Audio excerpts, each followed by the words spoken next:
Hi, everybody. Welcome to the QB School. I am JT O'Sullivan. Today, Brock Purdy, preseason week 3, 2024. Locked in, fired up. Let's get it going. Welcome to the QB School.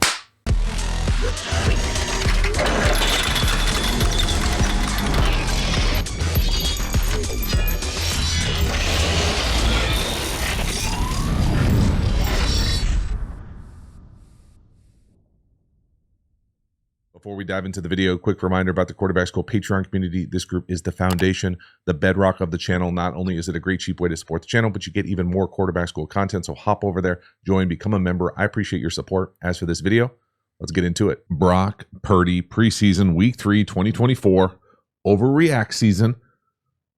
Little window before we get going regular season-wise. Bottom of the screen, a little double move. Give your boy, old 19, a shot. Go up, make a play. Really nice contested catch. Nice ball location here. We'll call it a back shoulder double move. They're going to run what I'm used to calling like double spot to the right. A little corner from Kittle. Swing from the back. Love Purdy's base. Love the rhythm of it. Excellent throw. Really nice contested catch there. So for me here, double move at the bottom. And again, we got half the Avengers back here. We've got, I'm going to call this like a little hitch and go. Okay. Again, decent coverage. Dude's right in his hip. Okay. If they're even like that, great opportunity for a back shoulder throw. Leave it high. You can say a lot of things about this player, whether it's effort, route running. I think he does make contested catches well down the field. Give him a chance. It's a nice job right here doing just that. So 3-by-1. You can see my only thing here. And again, every system is going to be a little bit different. But mechanics-wise here, the thing I dislike is when you do these double moves. You come up, whatever it is. It can be a sluggo. It can be a hitch and go. It can be whatever, stutter go. This, stop your feet and go. Okay. Quarterback-wise here, you're really trusting the wide receiver to beat the DB type. And the quarterback usually is in charge of controlling the near safety. So if somebody gets to the middle of the field or half field quarters player, when you come back here and you pump as a quarterback, you have to know, is the corner looking at me? If the corner's off and staring, we got to pump it, and then we've got to be able to get the ball up and down before the safety. If the corner's not looking, so if the corner is looking at the wide receiver, there is really no reason to pump. When you come back here and pump this way, all you're doing is bringing more dudes to the party because this guy's not even looking at the pump. So that would be my, and again, some teams leave it up to the quarterback, whatever you're comfortable doing, the rhythm of it, but he's pumping right there. Is the corner looking at him? No. All he's doing is bringing that safety up top who's, to the wide side and never going to get there to the party. So just, it comes into play a little bit more in the red area where things are a little tighter. At the end of the day, this is a beautiful throw. It's a nice catch as well. But again, just pay attention to the pump here as far as the mechanics of how he's actually doing this. Pump back. Now, I will say we're getting pulled here, but the base is outstanding. No heel click. All his cleats in the ground. Put it right where he wants. Great torque. That's a beautiful ball. Hank alert. Hank alert. Got to work on the sound effects, but the Hank sucks. Now, it works here. Preseason, on the body, on the break. This is actually a nice job from Purdy, throwing it away from the near defender.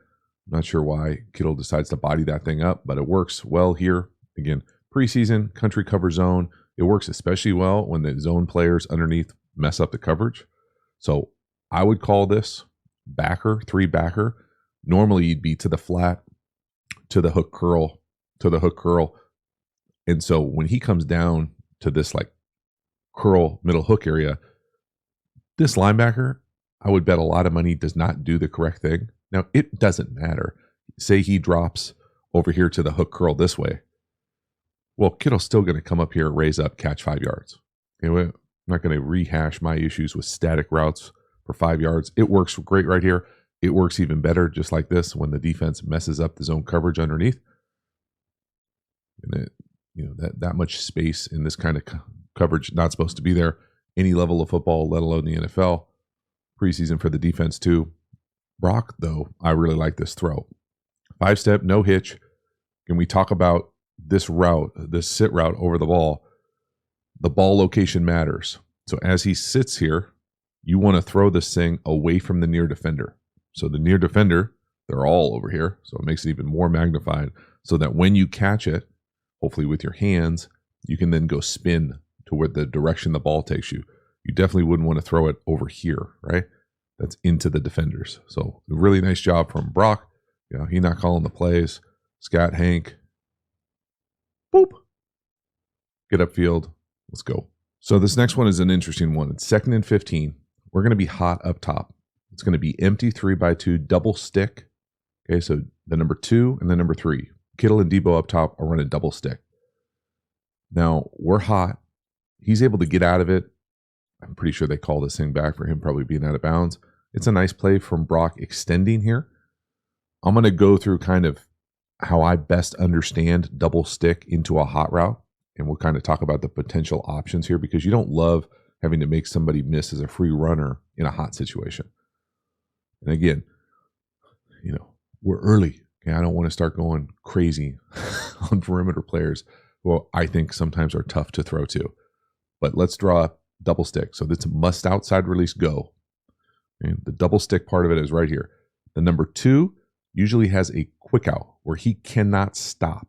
So he has to run out of this thing. So it's not true double stick. The number 3 here, he's got the stick. So he's got the traditional stick. He can run out. He can turn and settle. That's a stick route. Think on the backside right here, they run like a little sit. And then all the way down here, the number 1, they run like a little stop. Okay, so theoretically, if we're going to be hot up top, so this player blitzing unblocked. Okay, clear it out for us. This player blitzing unblocked. We've got 5-person protection. You know, I'm not a huge fan of running double inline 5-person protection because I just think it makes life difficult on the quarterback to know where the hell people are coming from. But you widen the edges, all right. But again, the point that I've already talked about is this route. And again, I'm not in their installs. Okay, I don't know the intricacies of exactly how they're teaching this camp. But most universally, this is a must run out route because you're clearing it out in case the number 3 separates. So what you don't see very often is the number 2 come out here and throttle down. Now, that doesn't mean that coming out here and not throttling down wouldn't be a good play, especially versus some iteration of a trap corner. So a cloud rolled up corner into a pressure situation where he's hot, that's a good look for the defense because we've got that must outside release go. Now, potentially you could rip that whole shot, but that's a tough throw into a hot. You would love to get this settle here, but again, traditionally that's not allowed. So, you know, I think of this play as, damn, if we get trapped, they got us, first of all. They must outside release this into the trap corner, not good. You really got to burn it right here on the number 3. Furthermore, you could come back here if you knew you had one-on-one, but if you've got trap up here, who's to say you don't have trap down here? You know, and again, the hot is right into your face. So you can make somebody miss. You know, the most concerning thing for me is always this guy looks like he's going off, you know, on his own. This to me, I'm not familiar with that route in this concept. You can see that it's there, and maybe they're, you know, if they have the freedom to kind of do this Kelsey stuff where you just, I'm not going to run into that. Could you put it on George right out the break? You know, it's gonna be contested. It's just a bad feeling to be in when you expect the number 2 to run out. He turns it down, and you've got to turn down a free runner right in your face. Now, again, Brock does a really nice job here extending this, but this guy could also run right through his chin. So a bit fortunate there. You know, out on the edge, we've seen this issue for them. I'm sure the 49ers are doing scramble drill with all their with all their running backs on the sideline. And again, you know, we know who's not there, okay, Captain. But I think this is just a funky look. And again, you know, it's so early with the drop back stuff. And again, I get it. It's the preseason. They're running crazy vanilla stuff.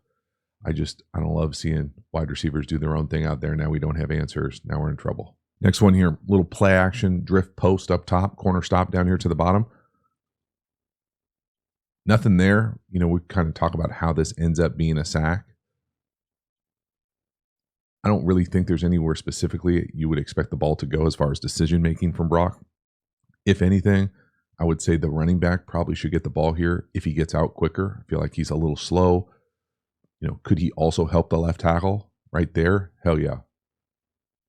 It's just one of those things where it's all a little disjointed. Again, you could say every single rep, hey, I know we were missing certain people that would make a difference. Obviously, on this play, the running back and the left tackle would make a big difference. But you're going to run this drift like this. Here's what I'm calling that corner stop right here. Again, a lot of people run this drift play now. I think it's at its best. It widens a little bit to create a little bit more of a lane here. But okay, I'm sure they're telling him how to do this. And then pass pro wise, as the back makes this fake, whatever this jump set is by the left tackle, and he takes the L here, if the back feels the color here from the defensive line, so if he feels anything get through here, I would prefer if he just ate that and just sat there and didn't let that thing disrupt the play. If he were to just play this on what I would consider more like normal time and distance here, like how the play plays out, he probably gets the ball here. So we go, no, then down to the back. So it's just one of those things where the left tackle and the back kind of go sideways here. It messes up the timing right there. That back's got to stay on that color. That's an L. You got to eat it. Again, that's not my favorite technique at left tackle. That's not the dude that we're used to seeing there, etc. Brock says no to the drift. And again, he widens a little bit. He just, I just don't think that's necessarily his strength. Kind of, chippy chop. It looks like he's like running the quick ladder up there. Not there. Sack. So again, just watching the pass pro here from the end zone, you can see the left tackle almost like, and again, it's play action, so they probably have their own unique technique that they're trying to simulate the run, but this almost like jump set, and then he's gone. And then the back right there. Have some awareness right there. Close that door on that color. You can make the argument that he's down on a knee. You don't think he's going to get up and get there. But the timing of that thing, the back's just not ready for it yet, and now we're sacked. Next one here, 2nd and 13. We're going to hit the sit over the ball to the number 3 up top. This to me is Lion Dragon at a just 3x2, a little funky of a look. What I like from Brock Purdy here is his capacity to reset. Looks like he works the dragon to the right. So no, sit. Just how quick, sudden that is. Again, perfect ball location. Not the most impressive throw, down the field type of thing. But this is just a nice play. And again, keep reiterating the same thing. But here's the dragon. Here's the lion. Just double slant in West Coast world. Kind of almost like an inside dart. And here's that sit where the ball ends up going. So the sit really operates as kind of a check down in this type of play. Normally, many teams would be like, pick a side here. I think many teams like closed to the dragon, open to the double slant, meaning just the shell of the defense. Now, sometimes in open, you can work either the outside slants, but right here, I don't love the slant up top going underneath the flat defender. I think that immediately means check down. So right there, check down. Not my favorite slant. He does a nice job. Again, just watch the base here. No. Boom. Quickly reset right on him. Get a completion. And again, that sit over the ball, just because I don't love static routes that stop their feet over the ball like this, doesn't mean that there isn't some value, especially in something like this where you're 2nd and 13. You're trying to get half back here. Get an easy completion, fall forward, 3rd manageable. Next one here, 3rd and 6. This is a tough one because, I would say, first and foremost here, we get lucky. Lucky, first of all, that we're not hurt because this thing sure looks like it hits us right on the elbow. Also lucky this thing isn't a turnover because it looks like it's hit and kind of takes off to the right a little bit. And it's a hell of a catch from Kittle. So here's the throw. Right guard can't pass off the stunt. I mean, that's an elbow hitting the head. That's not what, Jesus Christ, that is not what we want in the preseason or ever. You can see the right guard get a little shocked here. Watch him get off balance. Thunder, boom. Can't pass it off. Take a big hit. Now, it's a hell of a catch from Kittle. I would say, in general, I think I understand why Purdy would be excited to throw this pre-snap. But, so a little spray out, little sticks-ish route here. So if we're going to catch middle field open, and I'll call this Palmsy, just kind of like a soft cloud. if this is true Tampa and he's running out of here, I like this play a lot better. Pre-snap wise, I think it looks pretty good because you've got this, clean this up, you've got this window for Kittle right here, right? The problem here is that one of the guys at the first level, this player right here, he drops. So now when he drops, this thing is pretty muddy. I'm not saying you never make this throw, but this is certainly a lucky result. So again, pre-snap, like the pitcher. Post-snap, we feel somebody drop to our area. Damn, now maybe we check it down and live to fight another day, as opposed to potentially turning it over, exposing ourselves to a big hit, getting fortunate. So, right? That guy's he's not dropping with crazy depth, but he's making that throw more difficult than it has to be. Then again, we're taking a big shot right there. Right? It's always easy to say, hey, throw it to the check down after it's wide ass open because everyone's adjusted to the ball being thrown. But it's a hell of a play from Kittle. More than anything, I just don't love the fact that, you're exposing yourself to the right here. I'm not sure there's anything you could do, to know you're going to get hit like this. You're not hot. You're just not passing off the stunt very well. That's a big shot right to that elbow. Holy moly. Fuck. You get lucky. Halftime. You dig the channel and you haven't already, please like, subscribe, hit the bell, get the notifications. I sincerely appreciate you subscribing to the channel. It means a lot to me. So thank you for taking the time and doing that. Again, the Quarterback School Patreon community, you know about it. Join, become a member, get even more Quarterback School content. We also have Quarterback School courses. Now, these courses are the premium content available through the channel. These are deep dives on my favorite football topics. We have courses on RPOs, tempos, pass protection. The best-selling course is how to beat every coverage. We even have an entire offense over there for you, so hop over there and enroll. You can enroll and check out the courses at the new Quarterback School website. Hop over to theqbschool.com. There's a really cool feature where you can ask me anything, kind of get all sorts of information and dive into the library of content available through the channel. I sincerely appreciate you checking out all those things and following me across social media platforms. I appreciate your support. As for this video, let's get into it. Next one here, little naked keeper to Brock's left towards us down at the bottom of the screen. You're going to get Kittle on the slide or sneak flat. It's a really nice job from Brock here.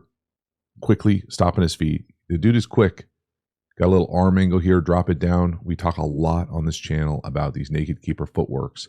When you're doing this, you have to have a plan for the worst case scenario. The worst case scenario is someone charging you with your back turn. So when I say worst case scenario, I'm saying running right at you right here with no responsibility in the run. So as you fake this thing and come around, you have to have a plan for this. Now, I consider the plan most often is to get vertical depth and know that I'm probably going to have something in the flat. Now, right here, this little slide or sneak flat here across. If you can, get a completion. Absolutely. Yes, please. If you can't, you throw it at his feet, almost like spiking a screen. But you can't be shocked that someone is right in your lap. And I think it's even harder. And again, so many teams love these condensed formations, right? And when it works, it looks beautiful. But it also, the flip side of that is it muddies these looks. So like, who the hell knows who could potentially blitz here? Everybody's standing up here. It's like a high school 4-4. So you end up getting this, and now we've got someone right in our lap. Now, I love the idea. I love Brock's capacity to get this thing out, get it to the flat. And you would normally expect Kittle to make this guy miss probably and go get some yak. Again, he looks a little like, slips almost, can't turn around. We fall forward, get back to the line of scrimmage, but, certainly not an explosive. Just watch Purdy here post fake. And again, it's really easy when you're on the hash like this as you come out of it. So you can watch, he carves that thing off. You're just getting closer to the defender. It's a really impressive job from Purdy to basically jump stop, the dunk, and throw that. That's pretty sweet, man. The dude is strong. The dunk with the arm angle, put it right on him. That's outstanding. And again, I personally would expect 85 to be able to get more than this here normally. Looks a little awkward coming out of that catch. Next one here, 2nd and 3. We're going to get a little bunch down here to the bottom. There's nowhere to go with the ball here, coach. This is a great job from Purdy, extending, using his feet, going and get vertical. We'd probably love to see a baseball slide there just to make sure we protect ourselves. But there's nothing there. Beautiful base. Tries to get back, work across the field. Again, we know we're missing people. There's just not. When you combine missing people, what I'm going to call like the traditional, lack of creativity in the drop back game for this crew, there's just not a lot of places to go with the ball. Both these routes to the two Avengers are out leveraged. You come back, work the other side. You've got this shallow and this in. There's everyone sticky. Boom, lap. In the lap. In the hip. Running with them. There's nowhere to go. There's nowhere to go with the ball. So it's a little bit of a static formation. Again, it's preseason, but the drop back game for them is the drop back game. Leverage, sticky, got to go. Now we can change our direction. This is what he does. Accelerate in tight spots. That's pretty sweet. It's well done, man. His capacity to extend, just to break the back of the defense sometimes, nothing. Make a good decision. Go, good pass pro, get vertical right there. A little turn back and just protect yourself. Next one here, 1st and 5. We're going to go naked left again. This time we've got Debo on the edge to kind of get that late flat. 12 personnel, wing slot, condensed formation, have the slide or sneak flat. Again, I think it's a nice throw from Purdy. The tight ends that are in right here, probably not our most explosive guys. Still, you would think that you'd be able to get more from this than catch tackle. Now, maybe it's just a nice play from the Raiders coming out of the ceiling, make that tackle. I think when you look at the film here, I don't have a problem at all with this decision. So here's that slide sneak flat. Again, it's almost always paired in a condensed formation. Corner, this over is probably a touchdown if we get there. Debo here on this like late flat, so you secure the edge and then kind of drift into this flat area. Also probably a touchdown. Again, the throw is good. It's just, it is what it is out there when those guys are faster than the guys that you're throwing it to. Not going to make 8 people miss and get in the end zone here. But from Purdy's standpoint, this is outstanding. Going to your left, ball fake, get downhill, put it right on him, super catchable, nice touch. But again, watch the over up top. Who was that, 82? That's a touchdown. Debo on the late flat, so secure the edge. Right there, touchdown. One of those things where it's just bad luck a little bit that you got it out to the flat. They make a nice tackle, good for you. When you go back through the read, you're like, damn, 82, score, over, scores. Late flat, bang flat, scores. Close. Next one here. We're going to hit a naked keeper up top. Going to our right as a quarterback, we're going to hit the number 1 down here to the bottom on the over. Now, this is a beautiful throw from Purdy. He's got to stride out, navigate the edge, gets hit at the end of this thing. It's a really nice over route as well. He comes from a long way away, so he's standing on the outside edge of the numbers to the left. He's going to be in perfect relationship with Purdy when they cross the hash. Look at the hash. So the second hash right here, normally you say, hey, we want this over right here to be running parallel with the quarterback. That's perfect relationship so that you can work together in multiple windows, right? First window closed, second window looks open. And again, it's impressive, Purdy, because he's got to navigate the edge. He's got a big dude right in his face, be able to stay on the move and throw a strike here. I think originally Debo is in the slot as the number 2, kind of running a quick out. It's not there. That's a perfect throw, right? And that's beautiful. Carve it downhill, get a bench press to the chest. Nice chunk. So up top, Debo the slot, he's going to be working it out. You can see where that over down here at the bottom is coming. They stand at the bottom of the 5, right? Look how far he's got to run. Get over there. They do a nice job. Get a little bit of a friendly fire mesh down here to the bottom with the over. Corner gets confused. Really nice throw. Again, off platform strike going full speed, right? There's someone right in your lap you got to navigate. I just love the relationship of the over. To me, that's a well-constructed, well-executed play when you have that kind of relationship on the naked with the quarterback and the over. Well done, big chunk. Next one here, we get Debo down here to the bottom, a little tunnel or now screen. I love this from Purdy. So the footwork, it really looks like he's turning 2 here, right? Like a second baseman, like the think. Perfect, easy catchable ball. Now I will also say that I think the design of this helps as well.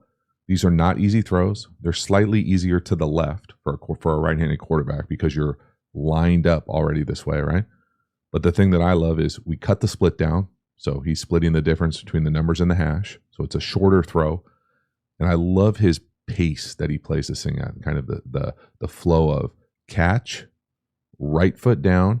The left foot really never comes down. He's catching it and throwing it all in one motion. So catch the shotgun snap, right foot in the ground, and we're throwing it to the left. So it's just a beautiful job of the kind of tempo of these throws. And it's a strike of a throw. Right throw. See how quick it is? I'm telling you, those types of throws are not easy to do. He makes it look easy right there. Like a nice, easy, fluid double play, no doubter. Really well done from Purdy. You know, they're so fast out there that Debo's accelerating up the field before any of the linemen are even out there. Right? Like he beats the lineman there. So the timing of that thing might be a little funky. But man, that's beautiful from Purdy. Next one here. Now we end up getting a check down completion as we kind of extend it and scramble to the left. And it ends up being a nice play because the back makes a couple people miss and gets, you know, a nice little chunk considering what was there. This is one of the few plays I thought Purdy could have probably played this from the pocket, got the ball out of his hand to Kittle here on the little jerk route.